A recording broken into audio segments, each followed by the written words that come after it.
లక్షల మంది కోట్ల మంది చూస్తున్న social media Facebook, WhatsApp, Instagram, YouTube ద్వారా మీ వ్యాపారం ప్రమోట్ చేయబడును. డిజిటల్ మార్కెటింగ్ సర్వీసెస్ కొరకు ఇప్పుడే ఈ స్క్రీన్ మీద ఉన్న నెంబర్ కాల్ చేయండి. LBR digital marketing services.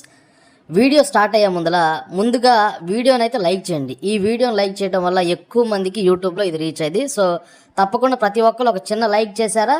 Yes. Comment పెట్టారా? సబ్స్క్రైబ్ చేశారా? ఎస్. ఇక వీడియోలోకి వెళ్దాం. విజయ్ జోసెఫ్ అనే ఒక వ్యక్తి రేపు మే 7వ తారీఖున ముఖ్యమంత్రిగా ప్రమాణ స్వీకారం చేయబోతున్నారు. అయితే అతని కులం గురించి, అతని మతం గురించి ఆంధ్ర, తెలంగాణ సోషల్ మీడియా కనుక మీరు అబ్జర్వ్ చేస్తే షాక్ అయిపోతారండి. ఎంత భయంకరంగా కొట్టుకుంటున్నారంటే, అతను ముఖ్యమంత్రి అవుతుంది తమిళనాడులో, అతని గురించి అతని మతం గురించి మన తెలుగు 2 రాష్ట్రాల్లో వామ్మో సోషల్ మీడియా ఒకసారి చూడండి. కొంతమంది ఏకంగా అతని ఫోటో పెట్టి అతని మతాన్ని తిడుతున్నారండి.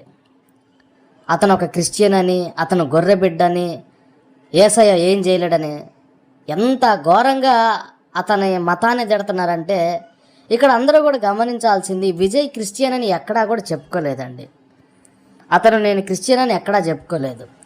అతను బైబిల్ గురించి, యేసుక్రీస్తు గురించి మాట్లాడారు. మరి అలా అనుకుంటే నరేంద్ర మోడీ గారు ఏకంగా యేసుక్రీస్తుకే మొక్కారు, కాళ్ళకు మొక్కారు.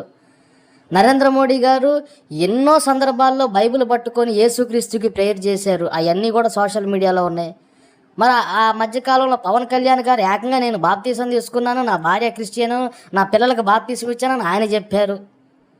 అక్కడ ఏమీ రాలేదు. ఇతని గురించి మాత్రం సోషల్ మీడియాలో అతను ఒక గొర్రె బిడ్డ, అతన్ని తిట్టడం, అతని మతాన్ని, అతను క్రిస్టియనా, అతను ఇదే అనేది కూడా ఎవరికి కూడా ఇప్పటికి కూడా క్లారిటీ లేదు. అతనేమో తక్కువ జాతాన్ని ఒకటి తిడతాడు. అతను క్రిస్టియనా, హిందువా, ముస్లిం అనేది ఇప్పటికి కూడా క్లారిటీ లేదు. అలాంటిది అతనికి ఒక క్రిస్టియానిటీ అని ముద్ర వేసి అసహ్యంగా మాట్లాడడం, అతను ఏమైనా మనకు అన్యాయం చేశాడా? ఆంధ్ర, తెలంగాణలో ఎందుకు అతని గురించి ఇంత చర్చించుకోవాల్సిన అవసరం ఏంటి? అతని గురించి ఆంధ్ర, తెలంగాణలో బాబోయ్ సోషల్ మీడియా మొత్తం విజయ్ జోసెఫ్. ఒకళ్ళేమో మాదిగ బిడ్డ అంటారు, ఒకళ్ళేమో మా కమ్మ కులానికి చెందినవాడు అంటాడు, ఒకళ్ళేమో మా రెడ్డి కులానికి చెందినవాడు అంటాడు. వామ్మో, ప్రతి ఒక్కళ్ళు కూడా ఒకళ్ళేమో క్రైస్తవుడు అంటారు, ఒకళ్ళేమో మా మాదిగ బిడ్డ అంటారు. ఏంటండి ఇది? ఎంత చండాలంగా ఉంది ఇది. అతని గురించి మన తెలుగు 2 రాష్ట్రాల్లో దేనికండి?